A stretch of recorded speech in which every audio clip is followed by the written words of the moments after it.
In this tutorial, you're going to learn about the point-slope formula. In order to use this formula, you're going to need at least one point and a slope, or 2 points of a linear relationship. So lately we've been talking about all the different formats of linear relationships. First we learned about their graphs, then we learned about their tables and equations. But what we really were studying were the different formats in which you could arrange the equation, right? And sometimes when an equation is written in one specific form, it can tell you some information immediately. Let's take this first one, for example. Y equals 2x plus 3 is written in slope-intercept form. And when I look at it with my eyeballs, I can immediately tell that the slope is 2 and the y-intercept is 3. So that form is very quick to give me information. And the second form that I have here on the screen is the standard form. Although it's not as quick as the slope-intercept form, meaning I can't just see the answers right away with my eyeballs, I can pretty quickly split this problem up in order to find my x and y intercepts. So you might remember that x and y intercepts have a value that is 0. So by eliminating one of those values, I'm able to very quickly separate this equation into 2 parts. One would be the x-intercept, and the other would be the y-intercept. And although the answer isn't immediately obvious, it can be quickly calculated with a little mental math. So those are the 2 forms that we've been working with recently, and today I'm going to introduce you to a third form. Right? The third way that you can format a linear relationship is by using the point-slope form. Now, this formula has a lot of letters in it, but don't worry, it's really not that complicated. So by the end of the lesson today, you should be able to say that you can use the point-slope formula to write a linear equation. And in order to do that, you need to be able to identify the rate of change, that's the slope, and today I'll be giving you points in order to do that. So you need to be familiar with that slope formula. The second thing is you need to be able to identify a point on a graph, or I'll give you a point. And then the third is that you can substitute your given values into this really fancy equation. All right, let's get started. I know this point-slope formula looks pretty scary, but I've color-coded it deliberately with the permanent pieces, that means pieces that don't get replaced or substituted, in black. So you notice I have the letter Y, I have a minus sign, an equal sign, and then a quantity over here on the right. So what I have done is left a blank space where the y1 is, where the m is, and where the x1 is. And I bet you're probably pretty familiar with those letters. You've definitely seen the letter m before, and that represents the slope. And you probably have seen the x1, y1 before when we were studying the slope formula, right? We needed 2 pairs of points. Well, today you might have 2 pairs of points, or you might have 1. So if you have 1 point, then you have a value that can be substituted in to these variables here. So again, some of these are variables, which means they will change from problem to problem. But these black letters and symbols, those are all permanent pieces. So every time you start your problem today, you're going to use this skeleton, right? You're going to use these parts as your skeleton. All of those characters, right? The y, the minus sign, the equals, the parentheses, all of those characters are permanent parts of your formula. So that's how you're going to start every question today. Again, the parts that you're going to replace are a slope value and an x1 and y1 values. And those are coordinates. So I have to give you a point in order for you to fill those in. So when you are given 1 point, known as x1, y1, and if you're given the slope of a linear relationship, you can write the equation in this point-slope form by using the point-slope formula.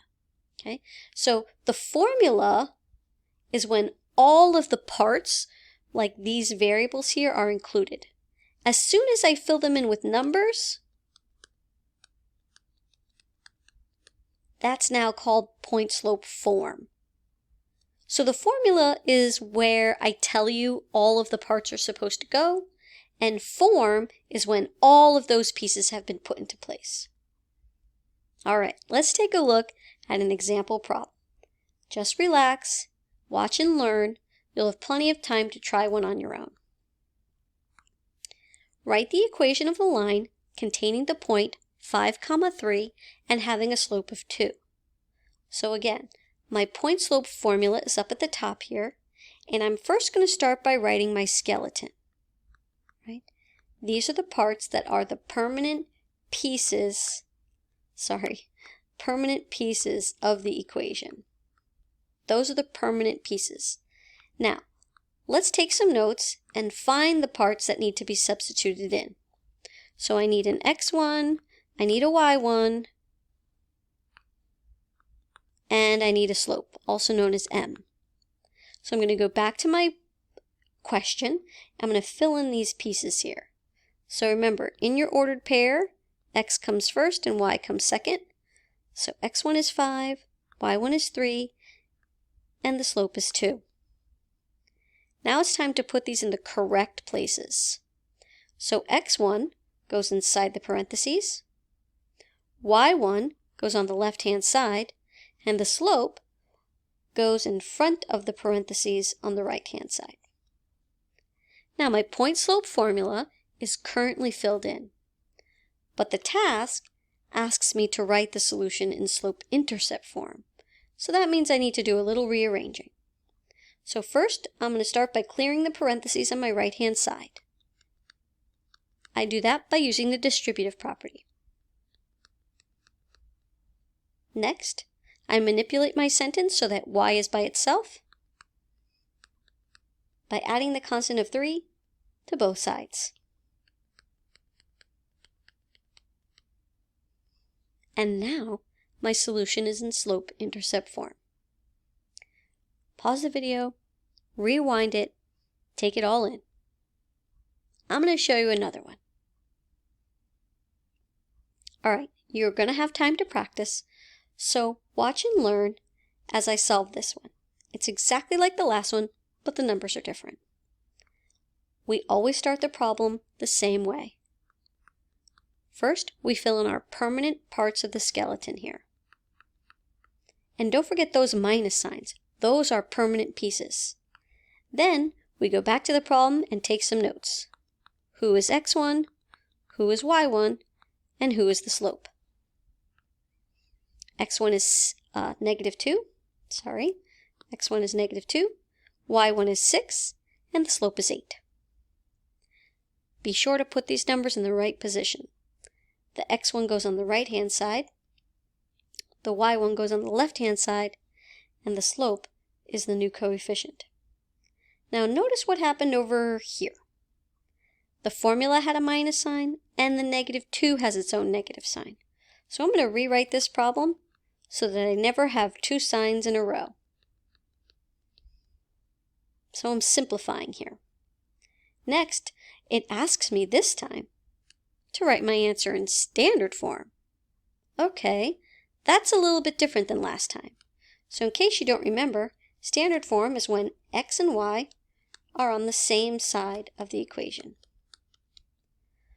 So the first thing I'm going to do is clear those parentheses. So y minus 6 equals 8x plus 16. Now this time, I need that 8x to move to the left, and I need that minus 6 to move to the right. So I'm going to do this at the same time. And notice how I wrote my x way over to the left, and that's because it's not going to combine with anything over there. 8x cannot combine with y, it cannot combine with minus 6. And just because I'm running out of space, I'm going to write both of these inverse operations on the same line. This cancels, and that leaves me with a negative 8x, a positive y, and on the right-hand side, my constant over here is 16 plus 6, or 22.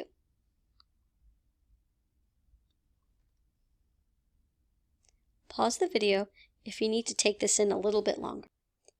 I think you're ready to try a few questions on your own. Pause the video now and answer these 2 questions in your notebook.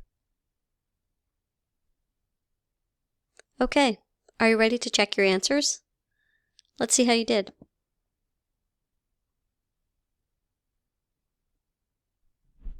Alright, let's give this one a try.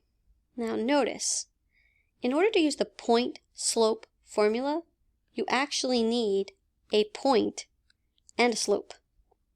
But you'll notice, I only gave you 2 points this time. But that's okay, because you know how to find the slope if I give you 2 points. So I'm going to use this slope formula to help me find the slope. So when I do that, I'm going to get 7 minus 5, right? Y minus y over x minus x. And that gives me a slope of 2/5. 2/5. So I'm going to erase my screen now, and I'm going to put that piece of information right up here. Now again, the formula requires 1 point and 1 slope. I've got 2 points. So that just means I have more information than I need. And here's the good news. You can pick any point you like. So if you don't like negatives, then use this 1 point and this 1 slope. I'll solve it both ways just so you can see that it works. Remember, the first thing you do when you start is always write the skeleton with your permanent pieces. Right? Those pieces are permanent. The rest are going to be filled in with the values you're given. So we know our slope is 2/5, so that goes here. And then I'm going to use this point first. So my y is 7 and my x is 2. I'm going to start manipulating this problem by distributing my 2/5 x.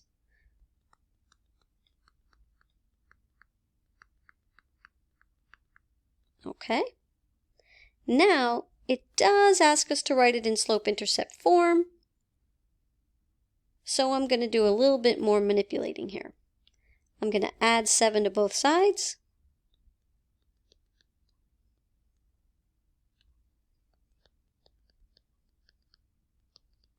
And 7 take away 4/5 is going to be 6 1/5. You could use a calculator to help you out. All right, let's try this again, but this time, let's use the other point. Again, I'm going to start with my skeleton.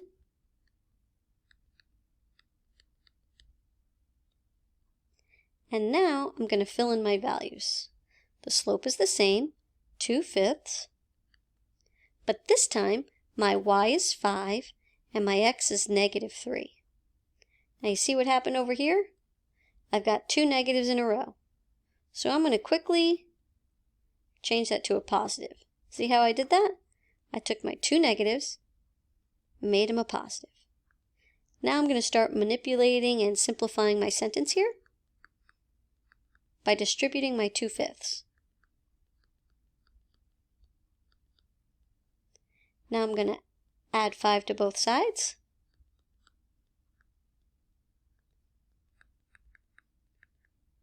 And you can use a calculator here, but 5 6/5, since 6/5 is improper, that's 1 1/5. So I'm going to add 1 to 5, and I still have my 1/5 fraction left over. And look at that. It's a perfect match. So again, it doesn't matter which point you choose. Both of them will give you the exact same answer. So don't do the work twice. I just did the work twice so I could show you that it doesn't matter. But you're only going to pick one of those points.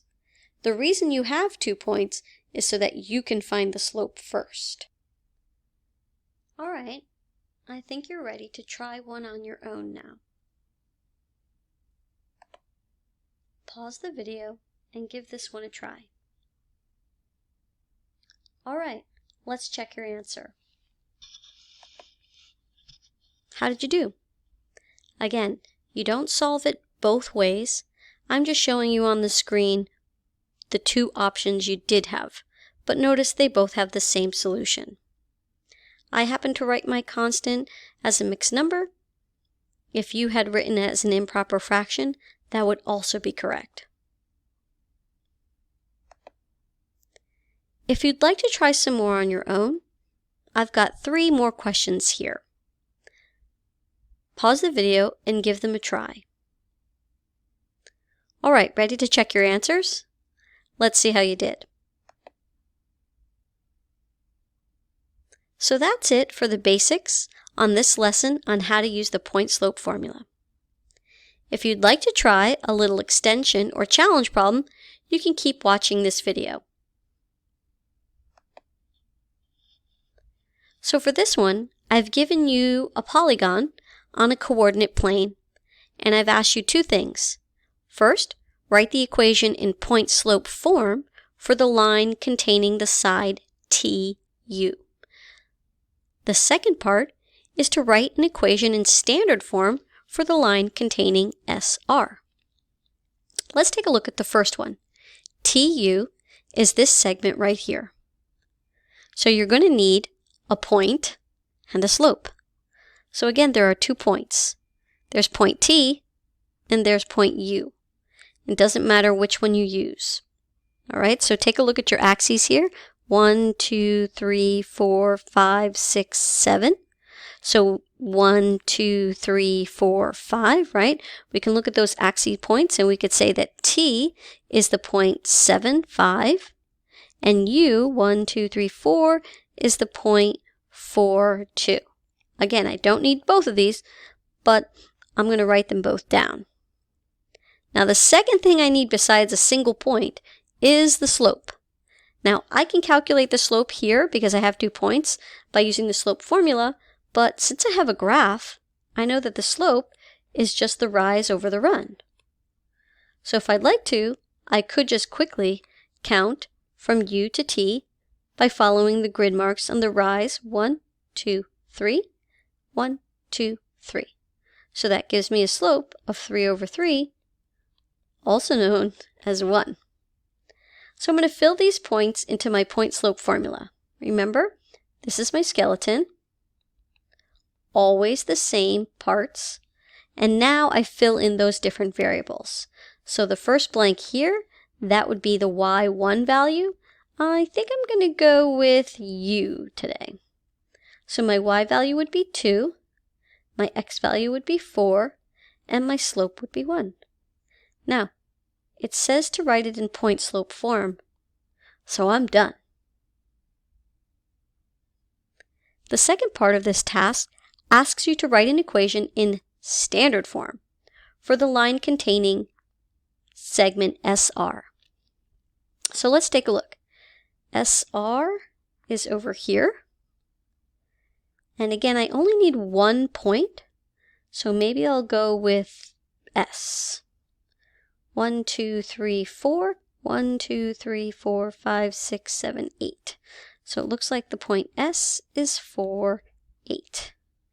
And, pretty sure that these lines are parallel since that's a parallelogram on my coordinate plane. And you're going to learn about this in your next lesson. But parallel lines, they have the same slope. Let's just double check. 1, 2, 3. The rise is 3. 1, 2, 3. The run is 3. So the slope is 1. So let's take a look at our formula. There's my skeleton and my parts. Slope is 1, y is 8, x is 4, and it looks like I'm going to get y minus 8 equals x minus 4 when I distribute that 1. Now standard form requires me to get this x over there and that y over here. And typically, Actually, when we write something in standard form, typically we like our x value to be positive. I didn't show you this in the last example, so here's some bonus knowledge. If x should be positive, then I'm going to leave this x where it is. And I'm actually going to move my y to the right and my -4 to the left. And I'm going to do that in the same step, right? I did this last time. Minus y from both sides and +4 to both sides. Notice how I line them up. Like terms over like terms, and then unlike terms separated from each other. So it looks like I'm going to get here -4 equals x minus y. You know, you could also write that as x minus y equals -4. And that concludes our lesson on the point-slope formula.